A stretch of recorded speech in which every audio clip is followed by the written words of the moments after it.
Hey everyone, Lex here from Thrive or Die. I am here to tell you the top 5 easiest houseplants to take care of.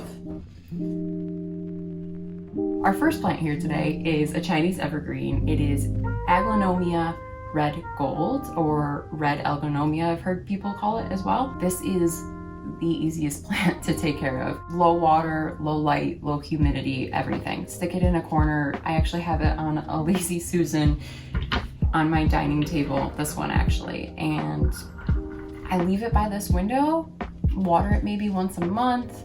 It does have drainage. It's sitting in like a peat moss type soil where it holds water really well, so I water it very rarely, and it's just always pushing out new leaves for me, luckily, and has some really nice pink variegation on it with the gold and the green. I honestly leave this thing for maybe a month at a time in a really low light area.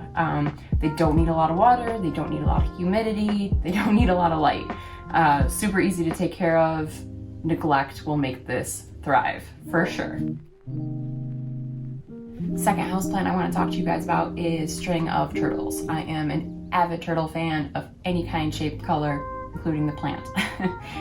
They're pretty hard to come across though if you're looking for one. I luckily just found one in a random local nursery and jumped on it. They are in the string of family, not technically common name, and they're succulent like. The more light you guys give this particular plant, the less dark the leaves will look. And by that I mean the darker green inside the colors, inside the leaves, it shows more with less light. So I'm gonna probably back this guy up off the window a little bit and stick him in a little bit of lower light just because it's losing that darker leaf color. I just plop it inside this cash pot, and I'd say once a week, once every 2 weeks, I just lift it. And I just watered this guy yesterday, but if it's a little bit light, I pour water right into the top of it. That's how I water this guy, just by feel. It's really good to get a feel for how heavy a plant is, and once it's starting to get really, really light, you know it's time to water it. Just because I want to water this guy before he starts shriveling up, just kind of like I do with my string of pearls or string of bananas. You water them when the leaves start to shrivel, which means it's thirsty. But with this guy, I don't ever find that he shrivels up at all. Maybe I'm watering him too frequently, but with all of these blooms and how much he's been growing, I can't say that he's unhappy at all. So the next plant I have is Anthurium andrianum. Probably didn't say that right. Or Anthurium painter's palette. It has beautiful flowers all year round. A couple of these have a little mutation on them, but it is super easy to take care of. I stick it in the corner of my living room, low light, low humidity, water it maybe once every 2 weeks or so, and I just leave it there. I leave it inside of its little cash pot with its decorative pot on the outside, so that way it can drain water, and stick it in my living room.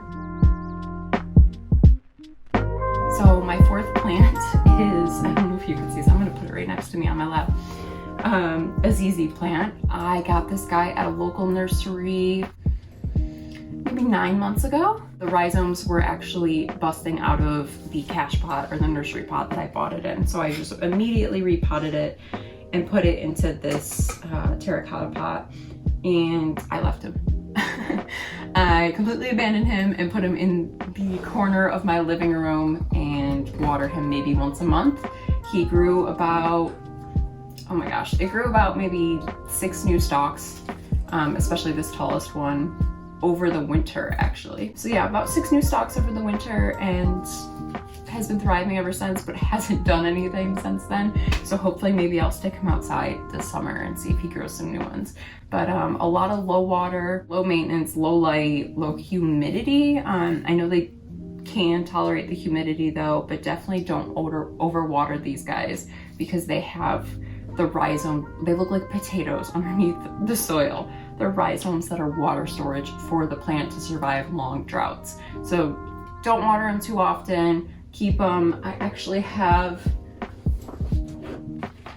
a ZZ Raven as well that is super low maintenance, just needs a bit more light than this one rather. And yeah, another super easy one to take care of and way more popular to get your hands on now as well.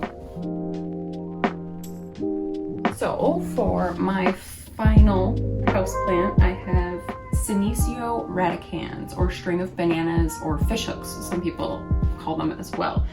These guys I got on clearance for like $3.50 at Lowe's, I believe. I just hung them up right on my curtain rod with my curtains in the east facing window in my plant room, so about 60% humidity, but honestly these guys probably don't need it. And then I just pick them up and see how light the pot is. When the pot is completely dry, it's pretty light. These guys were just watered maybe, gosh, I think I did it last week. So these don't need to be watered again for quite some time, but I just stick them there and water them once a month. And when I got them, I believe the bananas were down to right about here, and they have grown enormously since. And then I also cut a couple of these off and wrap them around the soil. Just in a little circle. Let's see if I can give an example. Just in a little circle like this. And these little roots, aerial roots. Let's see if you can see that. They propagate super easy into the soil if you keep the soil moist, and you can just have a million string of bananas all over. I am looking for a female bust or head vase to put one of these guys in so it looks like it has crazy hair, but I haven't been able to find one. So if you make one, or if you know someone that makes one, I would be more than happy to purchase it from you guys. You can drop the link below. Yeah. Thank you for exploring the easiest houseplants, guys. I appreciate you guys coming out here and taking a look. Thrive or die, and don't forget to subscribe.